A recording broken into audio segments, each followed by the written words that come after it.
Setiap tahunnya, umat Islam selalu merayakan Idul Adha dengan mengadakan sesembelihan berupa sapi, unta, domba maupun kambing. Namun bagaimanakah terjadinya sejarah dari kurban? Yuk tonton sampai habis agar wawasan keislaman kita senantiasa bertambah. Penyembelihan hewan kurban ialah ibadah yang sangat dianjurkan bagi mereka yang mampu pada hari raya Idul Adha hingga hari tasyrik selesai. Penyembelihan hewan kurban merupakan salah satu bentuk takarub seorang hamba kepada Allah Azza wa Jalla. Ibadah kurban bukanlah hal baru bagi bangsa Arab. Ibadah kurban merupakan tradisi bangsa Arab yang diperkenalkan oleh nenek moyang mereka Nabi yaitu Ibrahim. Ketika itu Nabi Ibrahim diperintahkan oleh Allah untuk menyembelih anaknya yaitu Nabi Ismail. Sejarah juga mencatat tentang perjalanan Nabi Ibrahim yang harus mengorbankan putranya, yaitu Nabi Ismail alaihi salam. Saat Nabi Ibrahim begitu sayang kepadanya, ternyata dalam tidurnya ia bermimpi menyembelih dan mengorbankan putra tersayangnya itu. Menurut sebagian pendapat, ketika Nabi Ibrahim mendapatkan mimpi tersebut, Nabi Ismail sedang berumur 7 tahun, ada juga yang mengatakan berumur 13 tahun. Nabi Ibrahim sangat bingung menyikapi mimpinya. Ia tidak lantas membenarkan, namun tidak pula mengingkari. Nabi Ibrahim merenunginya beberapa kali dan memohon kepada Allah untuk memberi petunjuk yang benar kepadanya.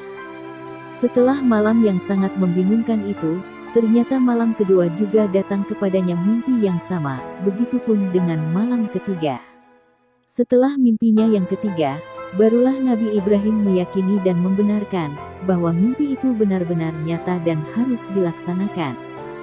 Setelah itu, Nabi Ibrahim menyampaikan mimpinya pada anak semata wayangnya.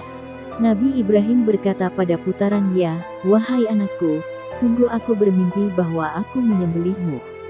Pikirkanlah bagaimana pendapatmu."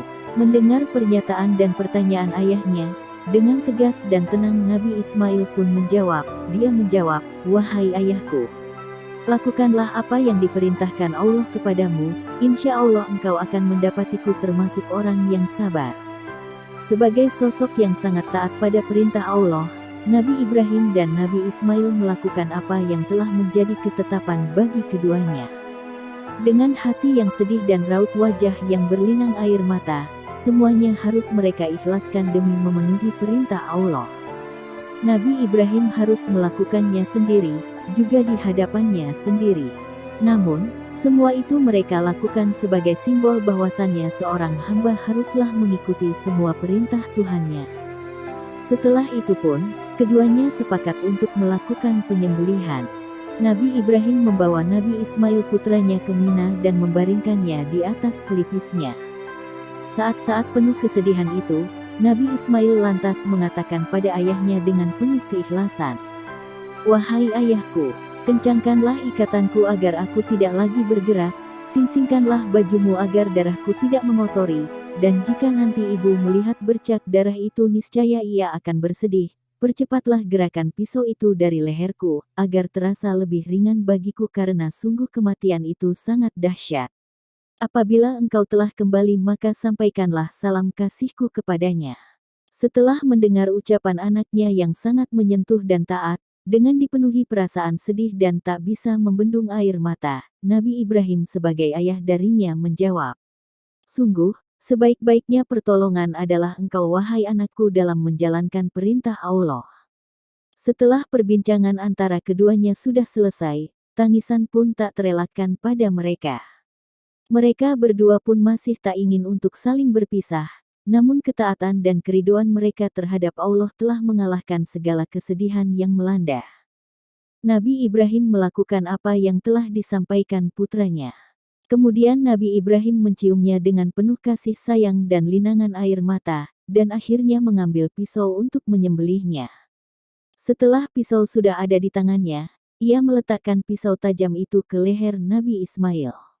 Namun, keajaiban datang dari Allah. Pisau itu ternyata sama sekali tidak melukai Nabi Ismail. Beberapa kali Nabi Ibrahim mengulanginya, namun tetap sebagaimana semula. Jangankan melukai, bahkan pisau itu tidak memberi bekas apapun pada anak semata wayangnya itu. Nabi Ismail mengatakan pada ayahnya, "Wahai ayahku, Palingkanlah wajahku hingga tak terlihat olehmu. Karena sungguh, jika melihat wajahku, engkau akan selalu merasa iba. Perasaan iba itu dapat menghalangi kita untuk melaksanakan perintah Allah. Apalagi di depan mataku terlihat kilatan pisau yang sangat tajam, tentu membuatku ketakutan. Kemudian, Nabi Ibrahim kembali menuruti permintaan anaknya. Namun, yang terjadi masih saja seperti semula, pisaunya yang sangat tajam tetap tidak bisa melukai Nabi Ismail. Berbagai pertanyaan muncul saat itu, di mana pisau yang sangat tajam, bahkan bisa membelah batu yang begitu keras tidak bisa melukai leher Nabi Ismail yang begitu halus dan lembut. Saat itulah Allah pun berkata, lalu kami panggil dia, wahai Ibrahim. Sungguh, engkau telah membenarkan mimpi itu. Sungguh, demikianlah kami memberi balasan kepada orang-orang yang berbuat baik. Sungguh ini benar-benar suatu ujian yang nyata. Kami tebus anak itu dengan seekor sembelihan yang besar. Kami abadikan untuk Ibrahim pujian di kalangan orang-orang yang datang kemudian. Surat As-Saffat ayat 104-108. Seperti itulah kisah paling mengharukan yang pernah terjadi pada Nabi Ibrahim dan putranya. Ketika keimanan dan keyakinan sudah melekat dalam jiwa, ia mampu mengalahkan segala kecintaan yang ada dalam kehidupan. Setelah semua keharuan itu terjadi, sangat tampak kesabaran dan ketaatan Nabi Ibrahim dan Nabi Ismail. Oleh karenanya Allah tidak menghendaki penyembelihan itu terjadi, bahkan melarangnya dan mengganti kurbannya dengan seekor kambing. Itu sekilas tentang tradisi penyembelihan hewan kurban yang dilestarikan dari waktu ke waktu hingga masyarakat Arab jahiliyah menyembah berhala. Tradisi penyembelihan hewan kurban juga akhirnya tiba juga pada bangsa Arab di masa Nabi Muhammad.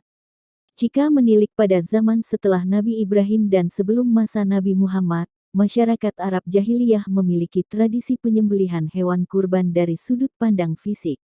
Masyarakat Arab di masa jahiliyah menyembelih hewan kurban untuk berhala-berhala mereka, lalu meletakkan daging kurban itu di sekitar berhala, dan memercikkan darah kurban pada berhala. Kesimpulannya ialah, segala sesuatu yang kita korbankan jika murni ikhlas karena Allah, maka Allah pun akan memberi kebahagiaan sejati di dunia maupun akhirat. Itulah sekelumit kisah ketaatan dua Nabi Agung yang mengharukan. Dukung terus channel ini agar terus berkembang dengan cara subscribe, like, dan share. Agar channel-channel positif bisa mengisi harimu.